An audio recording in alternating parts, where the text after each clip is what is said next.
Alright guys, welcome to the final game of this league, where we're facing the Luca Goers.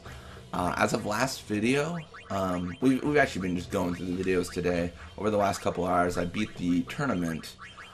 This is the last one I wanted to get done. I'll probably record some more.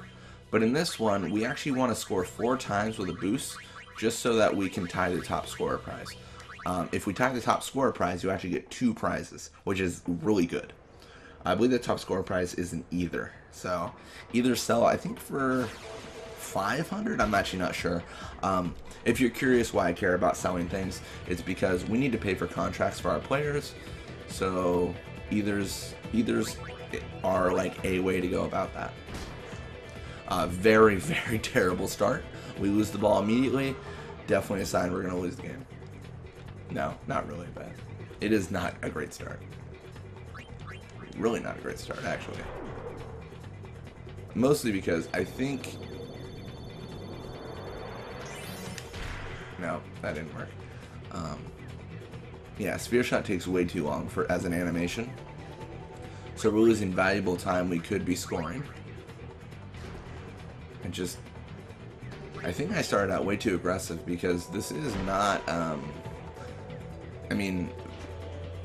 We're at a minute and they were very aggressive with the ball control. Oh no, come on, Pata. You gotta waste my time. I'm anti-venom too right now. It's not gonna happen. It's just not gonna happen, man. Alright, so Noigano does have 24 catch. With 39 shoot we should make it, but depending on the reductions we get, like this could definitely miss. But it looks like it won't, which is good. So we are 1 goal down, 3 more to tie the top scorer prize and make my mom happy. Make her proud of me, you know? Definitely proud. She's gonna be watching the video at home, be like, "That's my boy. He plays Blitzball. He has the most miserable life in the world." No, that's actually really depressing. No. I do really enjoy making these videos. I feel like I mentioned that too much. I'm just like, hey guys, I make these videos because I enjoy them. And like people are going to be like, well, who doesn't? In reality, I make millions of dollars off the videos. And by that, I mean, I make nothing. No, it's really fantastic. I mentioned this last video. I mentioned it again because I understand that people don't watch every video. It's fun because, you know, you expect the Luca Goers, you expect certain performances from players because you know the stats, right? But sometimes they just blow you away and something completely different happens, and then you're like, that is the coolest shit. Like, that is so awesome because I didn't think that would happen, but it did. And now I'm reevaluating my entire perception on which player does well. Because I don't even know. But yeah, like the Luca Goers, like they've done so well, and I don't understand why. I mean, I think it's because the AI for Blitzball isn't the smartest. Like, Blitzball's hard, like for the first like 10 games, and then it's like, yeah, this is easy. Because that's just, I think that's a natural like curve of the difficulty. It slopes pretty sharply downwards after a few games. But I think the issue is people who don't like Blitzball, sometimes they're like, it's hard, it's confusing. And sometimes it's boring. This doesn't solve that it's boring, but like it's hard because the first few games are really difficult because you're facing teams like Albed Sykes. Nimrok has no business having a base catch of 18 or whatever the hell it is. Like so it's really difficult. But then like once you go forward, it's definitely a lot easier. Keep in mind, Nimrok is still the worst. Like he is the worst to go against. He's so good, but it gets easier.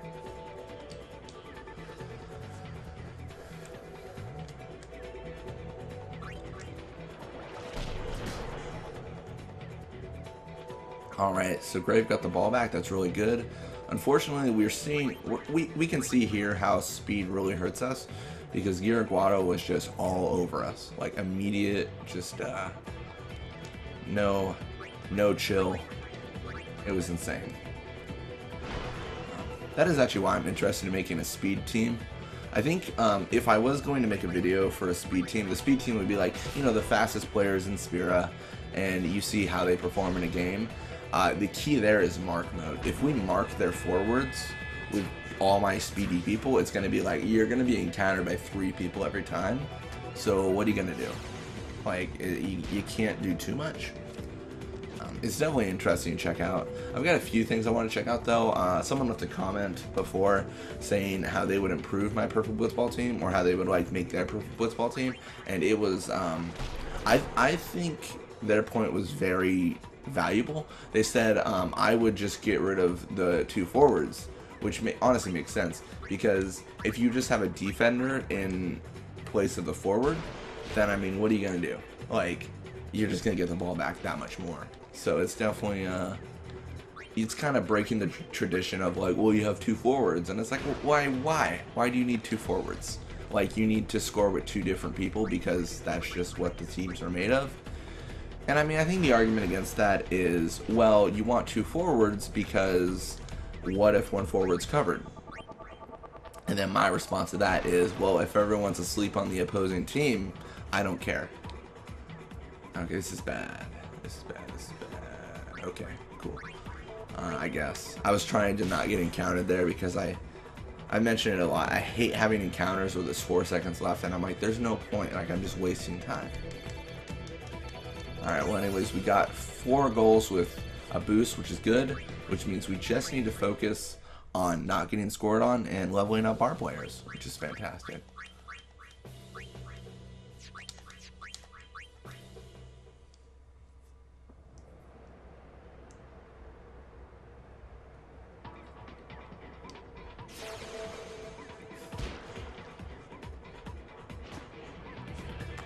Alright, so starting with the ball is very good. We're going to a much recognized format of just passing the ball.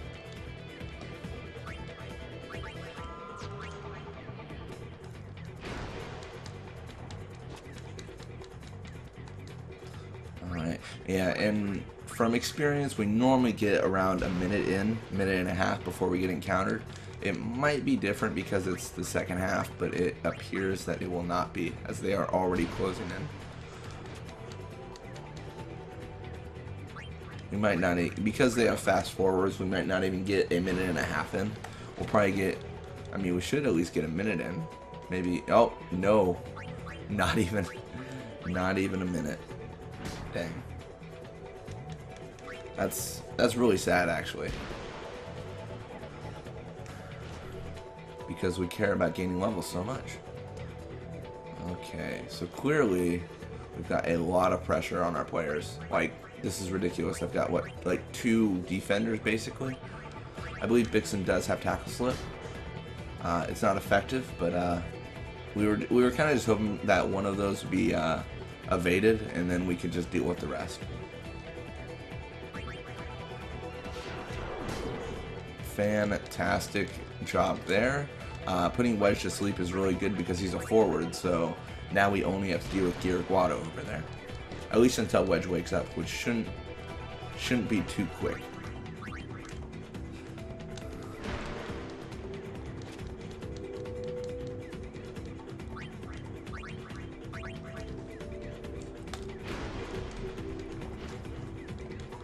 Yeah, because him waking up is actually based on how much people swim around. Because I'm pausing and passing so much, he's not gonna. We're not gonna swim around very often. So this is how they all stay asleep so long. Okay, this is ridiculous. Freaking Guerguado is like encountering Duran like an insane amount. It's not okay, man. It's not okay. Damn. My passing is just getting shut down. That's really depressing. How dare they? I should just score another goal, but if I score anymore, I will ruin the top scorer, because right now they're tied. If I score with a boost, then I gotta score with Bixen, and you know, so on and so forth. This might be best to just pass between Bixen and Valgerda, because, I mean, they got Wedge on this side, which is, he's knocked out. And in addition, Bixen is such a low level, it would probably help.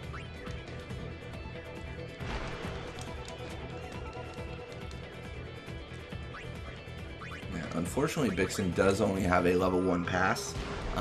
It does matter what kind of pass you have. So if like they had like Wither Pass 3 instead of Venom Pass 2 and Wither Pass, then they would get a lot more experience for every pass they did, because they're consuming more HP. It's kind of a weird thing, but it makes sense. I think it's probably implemented. I don't have any like proof, but I think it was probably implemented because the experience requirements go up every single time you level up. So to not have those like experience gain go up as you progress through the game, it could get tedious, and you kind of have an unbalanced setup there. So I mean, it's good to have that whole, like, you get more experience for using more complex techniques. Alright, so to Grave.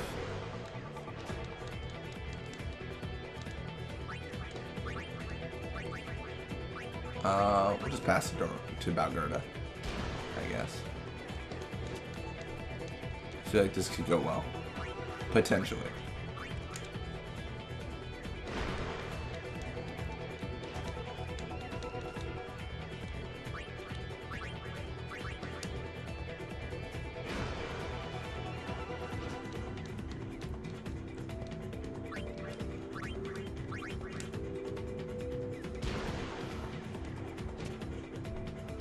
And that should be it.